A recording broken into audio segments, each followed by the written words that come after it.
ఇది పార్టీ నిర్ణయాలండి, లేకపోతే ఓన్లీ ఇండివిజువల్గా సీఎం గారు అప్పుడు జగన్ గారు తీసుకున్న నిర్ణయాలా?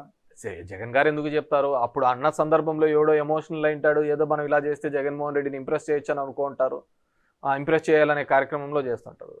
అంతకంటే అంటే ఇప్పుడు కొన్ని ఇవాళ రేపు రాజకీయం అస్సలు తెలియని వ్యక్తులను అడిగినా కూడా కొన్ని ఈ పనులు చేయకూడదని చెప్తారు. అందులో ఒకటి రాజకీయ నాయకుల కంటే కూడా జనాలకు పబ్లిక్ బాగా ఉంది. అలాంటి సందర్భంలో అప్పటి అపోజిషన్, అప్పటికి 3 సార్లు సీఎంగా పనిచేసిన వ్యక్తి చంద్రబాబు నాయుడు, ఆయన సతీమణి మాజీ ముఖ్యమంత్రి సినీ నటుడు ఆయన ఎన్టీఆర్ గారి కుమార్తె, ఆమెకు పెద్ద లెగసీ ఉంది, ఫ్యామిలీ బ్యాక్గ్రౌండ్ ఉంది.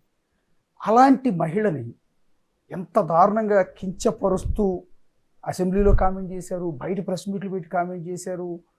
దీన్ని ఖండించకపోగా ప్రోత్సహించడం కూడా మీ పార్టీకి డ్యామేజ్ అవ్వాలి. డెఫినెట్గా ఒక లెగసీ ఉన్న కుటుంబం ఏ మహిళను కూడా ఆ విధంగా మాట్లాడడం తప్పే, మాట్లాడి ఉంటే.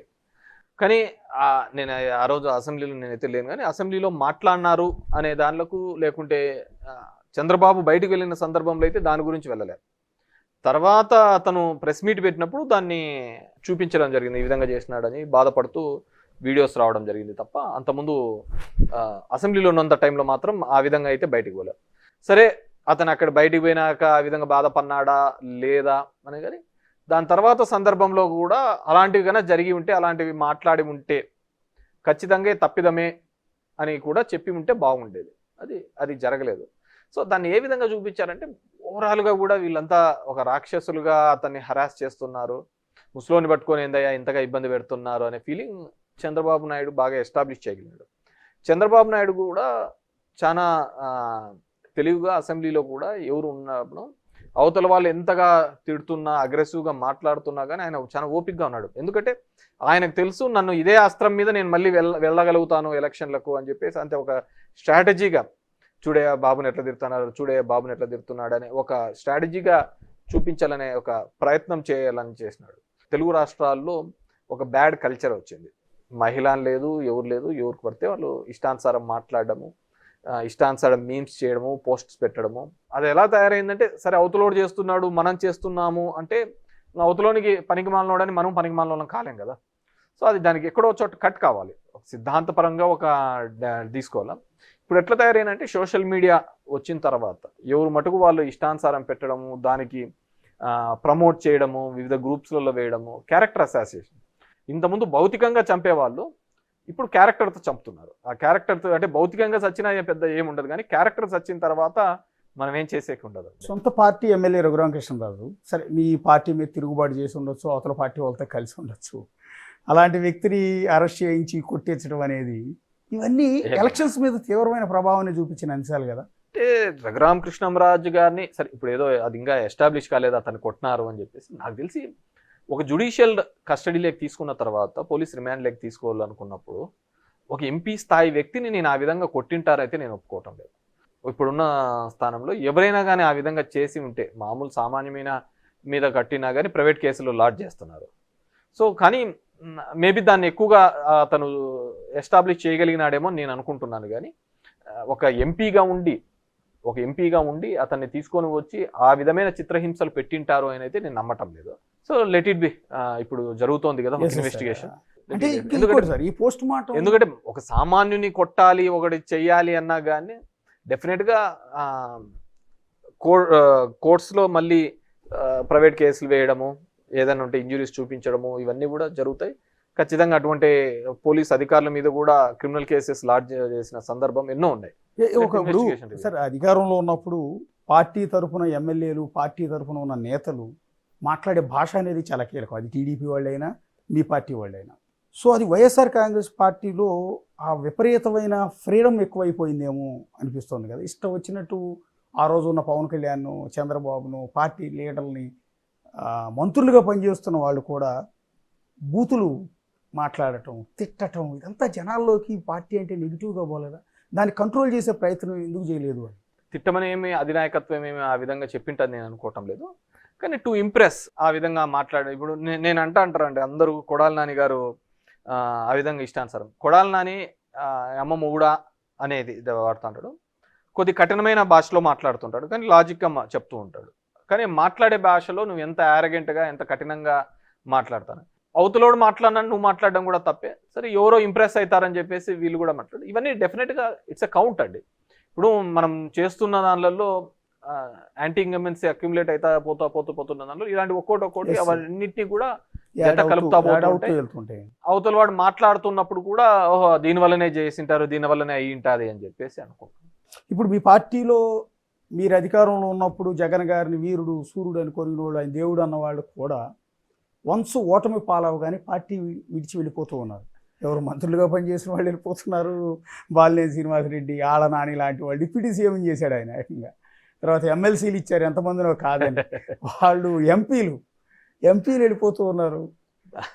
అంటే దాంట్లో వంట ఉన్నాయండి. జగన్మోహన్ రెడ్డి ఒక సోషల్ ఇంజనీరింగ్ కాన్సెప్ట్ తీసుకొని వచ్చి ఒక కొత్త రూపాన్ని తీసుకొని రావడం. ఇప్పుడు ఆర్ కృష్ణయ్య ఉన్నాడు, తెలంగాణ నుంచి తీసుకొని వచ్చి అక్కడ ఇచ్చినాడు.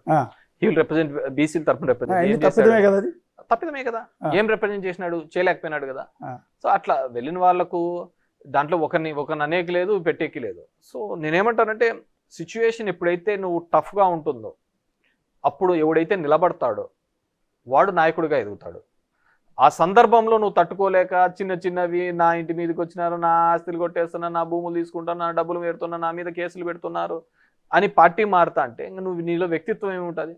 టఫర్ టైమ్స్లో when you stand for the party or when you stand for the leader, అప్పుడు నువ్వు ఒక నాయకుడిగా ఎదుగుతావు. అంటే ఈ సందర్భం కాదు, వ్యాపారంలో కావచ్చు, ఏదైనా కాదు.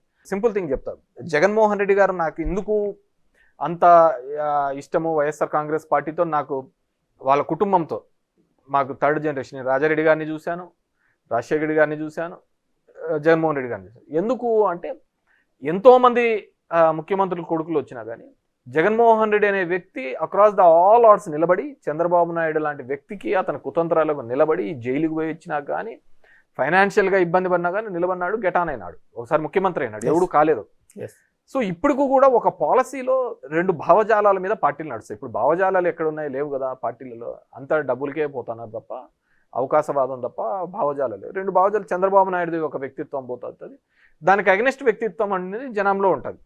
కమ్యూనిస్టులు ఎట్లుంటారు, క్యాపిటలిస్టులు అలాగే ఉంటారు. సో ఇద్దరిది సరిపోయిన దాంట్లో దీనికి మద్దతు తెలిపే వాళ్ళు ఉంటారు, దీనికి తెలిపే.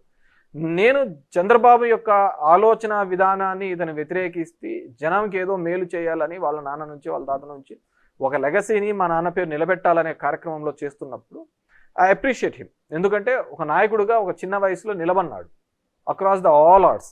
ఎంతోమంది ఇబ్బంది పెట్టినారు, తొక్కలను చూసినారు, ఇది చేసినారు, కానీ నిలబడినాడు. అదేవిధంగా దేశంలో ఒక సాంప్రదాయాన్ని క్రియేట్ చేయాలని చెప్తే చెయ్యాలి హామీనని నెరవేర్చినాడు. నెరవేర్చిన తర్వాత సరే సక్సెస్ ఫెయిల్యూర్ అనే తర్వాత ఒక ఆలోచన విధానం, నేను చెప్తే మాట తప్పను అనేది రాజకీయ నాయకులలో, రాజకీయ దానిలో ఎంతమంది ఉంటారు చెప్పండి. సరే 1-2 ఉండొచ్చు, అటు ఇటు పొలిటికల్గా అకామిడేట్ చేసే దానిలో 1-2 ఉండొచ్చు, కానీ ప్రజలకు ఇచ్చిన హామీలను నెరవేర్చడానికి ఒక యజ్ఞంలా చేశాడు. నేను ఎందుకు చెప్తున్నానంటే మీరంతా ఫ్రీబీస్ అన్నాడు, అది చెప్పిన మాట కోసం చేశాను. దానికోసము ఆ సంక్షేమం కోసం మాకు పెట్టున్న ప్రతి మీటింగ్ల కోసం మీరు తిరగండి, నేను ఏదైతే చెప్పానో ఆ బటన్ నేను నొక్కుతాను, మీరు తిరగండి అని చెప్పేసి మమ్మల్ని అందరినీ పంపించేస్తున్నాను. ఎందుకంటే అతను అన్నాడు అనమాట, నేను చేసి నిరూపిస్తాను అని. మేబీ ఇప్పుడు ఫెయిల్ అయింది కాబట్టి ఇవన్నీ ఫెయిల్యూర్ మోడల్. అంటే మీరు అధికారంలో ఉన్నప్పుడు కూడా మీకు ప్రజలు ఒక హింట్ ఇస్తూ వచ్చారు, మీరు గమనించారా? నాకైతే ఎక్కడ సంవత్సరం ముందు, బహుశా ఎలక్షన్కి ఒక సంవత్సరం ముందు అనుకుంటా, సమ్ ఎమ్మెల్సీలు, లోకల్ క్యాండిడేట్ ఎమ్మెల్సీ కావచ్చు, లోకల్ బాడీ ఎలక్షన్స్ కావచ్చు జరిగినప్పుడు 3 ఎమ్మెల్సీలు టీడీపీ గెలిచింది. మీ పార్టీ నుంచి 4 ఎమ్మెల్యేలు మీరు అధికారంలో ఉన్నారని తెలిసి కూడా వాళ్ళకు ఓటేశారు ధిక్కరించి.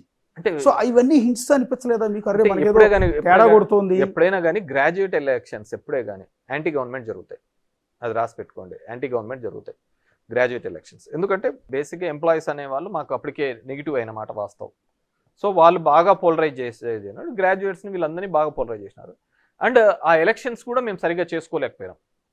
సో బేసిక్గా రాయలసీమ ప్రాంతంలో అయితే నిజంగా అంటే నాకు ధర్మవరంలో కావచ్చు, దీనిలో కావచ్చు, నేను నిజంగా అంటే ఆ విధంగా నెగిటివ్గా జరుగుతోంది, నెగిటివ్గా నాకు కనపడుతుంది అనేది నేనైతే గుర్తించలేకపోయాను. మీరు ఇంతకుముందు అన్నట్టుగా ఎక్కడైనా కాన్స్టిట్యూన్సీలో కనిపించలేదు, మా కాన్స్టిట్యూన్సీలో కనపడలేదు, చాలా తక్కువ ఉంది అక్కడ. ఎందుకంటే మీరు కష్టపడ్డారు, నేను కష్టపడ్డాను.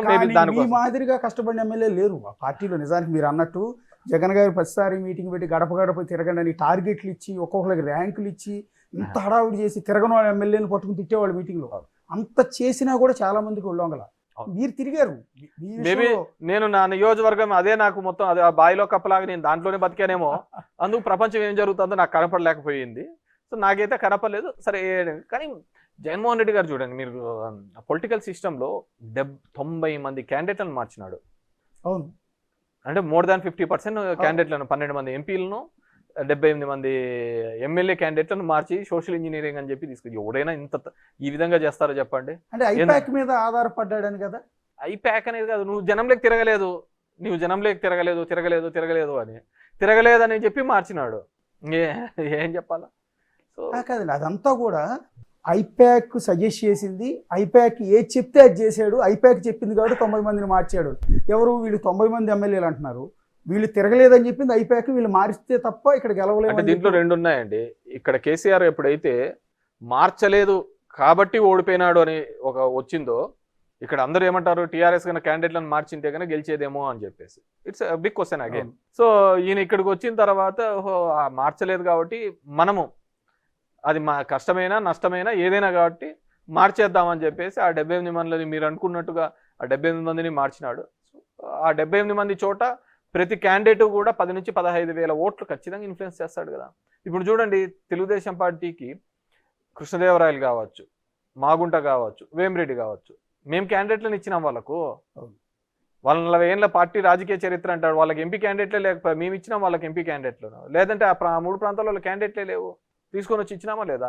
So that's a mistake. మనము ఆ 78 మంది మార్చడంతో ఒక్కొరు ఖచ్చితంగా 10-15 వేల ఓట్లు ఇన్ఫ్లుయెన్స్ చేసింటారు. అది చాలు కదా గెలుపోవటంకి 1%, 2% చాలు. సో అట్లా తీసుకొని పోయి చేసిన సందర్భం. ఎలక్షన్ ముందు కొంతమంది వెళ్ళిపోయారు నాయకులు, ఎన్నికల ఓటమి తర్వాత కూడా ఇప్పటికీ చాలా మంది జగన్మోహన్ రెడ్డిని తిట్టి ఆ పార్టీ నుంచి బయటకు వచ్చేస్తున్నారు.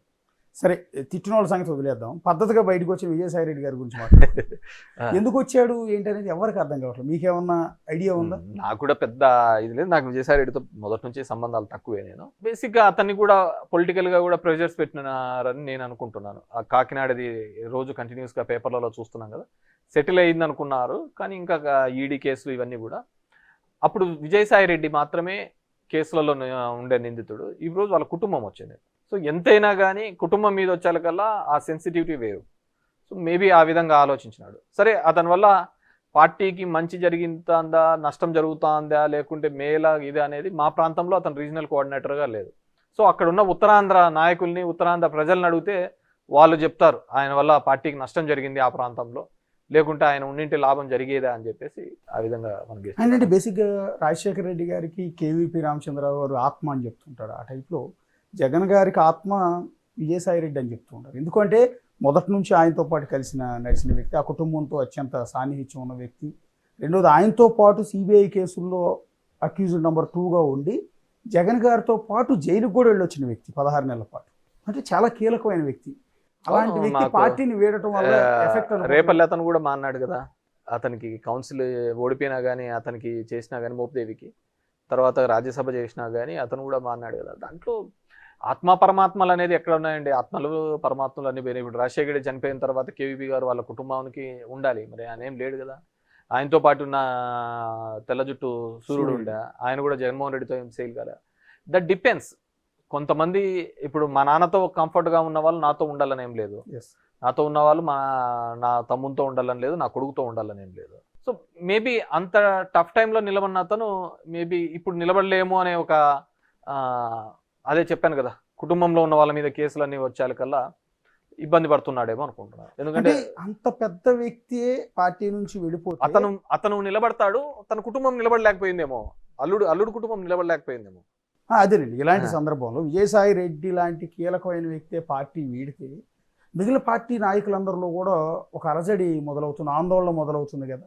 ఈ ఎలక్షన్స్ కంటే ముందు 8 నెలలు, 2 సంవత్సరాల ముందు వాళ్ళ చెల్లెలు కూడా విడిపోయింది కదా, తన కోసం పాదయాత్ర చేసింది కదా, తన బ్లడ్డే రాజశేఖర రెడ్డి గారి కూతురే అయిపోయి శత్రువులు కూడా ఆ విధంగా మాట్లాడరు. అంతకంటే ఎక్కువగా మాట్లాడుతుంది కదా, శత్రువులు కూడా మాట్లాడినంత మాట్లాడుతాను కదా.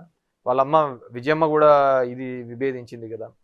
సో దీంట్లో ఆత్మ పరమాత్మలు, కుటుంబ బాంధవ్యాలు దీనిల కోసం కాదు. చంద్రబాబు యొక్క భావజాలాలు దాని వ్యతిరేక భావజాలు. నేను ఆ వ్యతిరేక భావజాలాలకు ఆ పిల్లికి గంట కట్టి నిలబడిన వ్యక్తి జగన్మోహన్ రెడ్డి.